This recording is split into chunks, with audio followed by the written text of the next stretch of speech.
Hey Dan, now that we've gone over the basics of Lords of the Realm 2, I wanted to get into some of the specifics about the resources you'll be gathering, and some of the other jobs that you can assign your peasants to.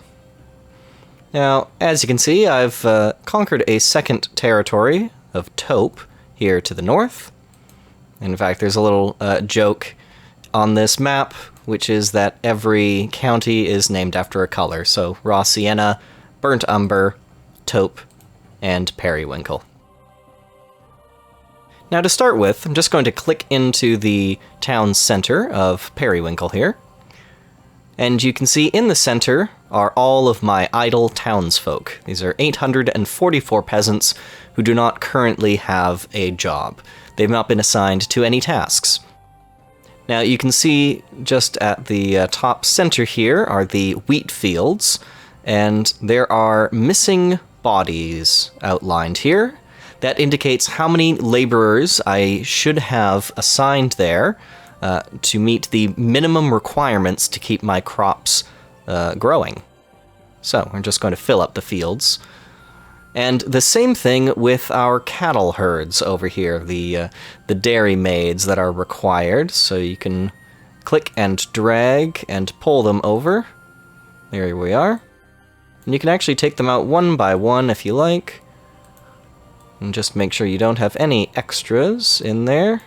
But if we take one more, there we go. We'll see we're lacking. And when we are understaffed, as it were, you'll see that suddenly we are going to be losing 8 cattle this season. Which we don't want. We want to keep our herds nice and healthy. But we'll go over food in a bit more detail in another video. Now, clicking on the town center again, right there in the middle, you see there are 364 peasants available to work. And we have all of these other areas where they can be assigned. So let's just take a handful and move them over to mining iron. We've got 128 miners. 128 miners. They're going to produce 102 tons of iron. You can grab a few more and put them down to work as foresters, cutting wood and producing, again, 102 tons. So you can see that the number of people assigned determines what the output is going to be. Now, you'll notice there's this section over here, and even if I put multiple people over there, nothing happens. This section here is specifically for fields that need to be reclaimed. Now, one of the things that does happen in this game are random occurrences that can be either positives or negatives. You might, for example, find an extra store of grain and your grain increases. Or you might have rats who devour your grain and you will lose more. But two things that can happen are that heavy rains will flood your fields or dry spells will dry them out, after which the fields will need to be reclaimed before they can be used for either cattle or grain. And we're going to take one of these fellas here and put him down in the blacksmith shop.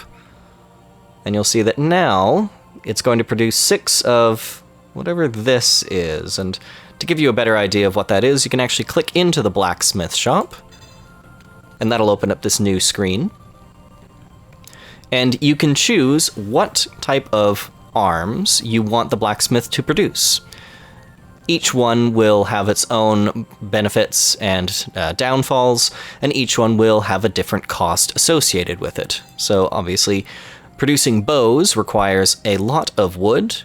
Producing suits of armor for knights requires quite a lot of iron, and a little bit less wood.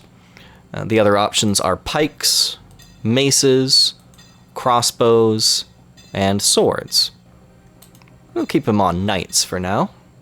And then to exit, sometimes the arrow doesn't show up there, but there's a little arrow there. Very good. Alright, so this county looks alright for now. We're going to close this up, and we're going to go up to Taupe. Now, I did the same thing. I took everybody out of their assigned spots, so this county runs entirely on dairy, so we're going to need to fill up on dairy maids there, fill up all those positions. Very good. There's no wheat being grown in any of these fields, so there are no positions available for people to work in the fields. But you'll notice there's a different resource here. Instead of mining iron, it is quarrying stone. Very good. Now, generally speaking, every county will allow you to blacksmith weapons. Every county will allow you to cut wood, but some will have stone quarrying and some will have iron mining up in the top left here. I think on some of the maps there are 1 or 2 counties that only have forestry or only have iron mining. There are some counties that have 1 or 2 fewer pastures available as well, but for the most part, all of the counties are fairly evenly balanced. And actually, if I go up here into Burnt Umber, you can see that this field, where it's a bit darker, that indicates that it has been, well, it needs to be reclaimed. So it was either flooded or it was dried out during the summer.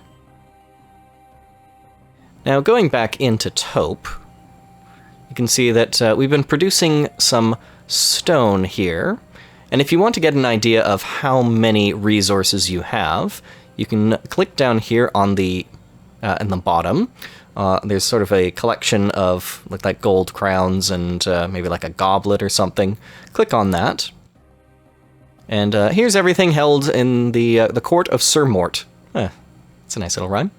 So we have 398 tons of iron ore, 90 tons of stone, 501 tons of lumber, and a few odds and ends of weapons. We are spending 0 crowns on army wages because I don't have an army right now, and we expect 187 crowns in tax revenue. Now, since we have all of this wood and stone, and because we conquered this county recently, I'd like to show you one other thing that you can do with your resources, because obviously you can use iron and lumber to produce weapons, but you can also, if you go down here to the bottom, you see this little castle structure here, this little fortification. Click on that, and it'll bring you to the options for castle building. It starts at the simplest of a wooden palisade, then moving up to the motte and bailey, the Norman keep, the stone castle, and the royal castle.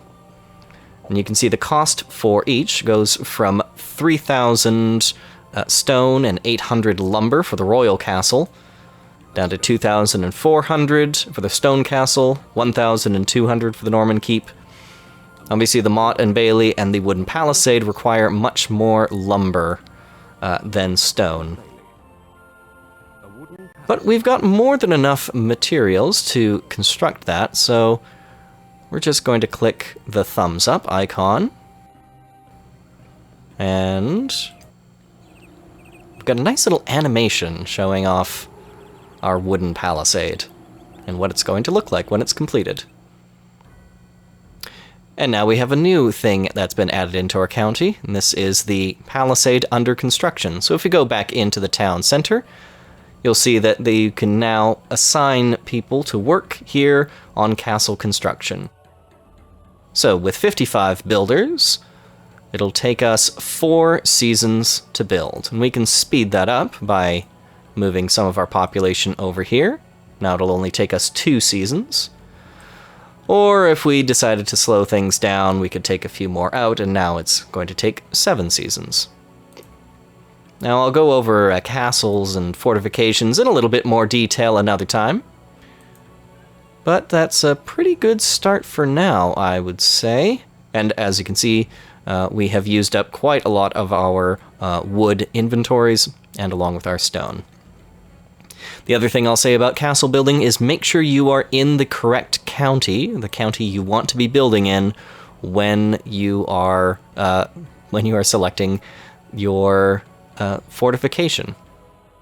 And aside from that, I should also mention that since Periwinkle already has a wooden palisade, if we try to build one here, we'll see that, well, it won't cost us anything to build because we already have it built.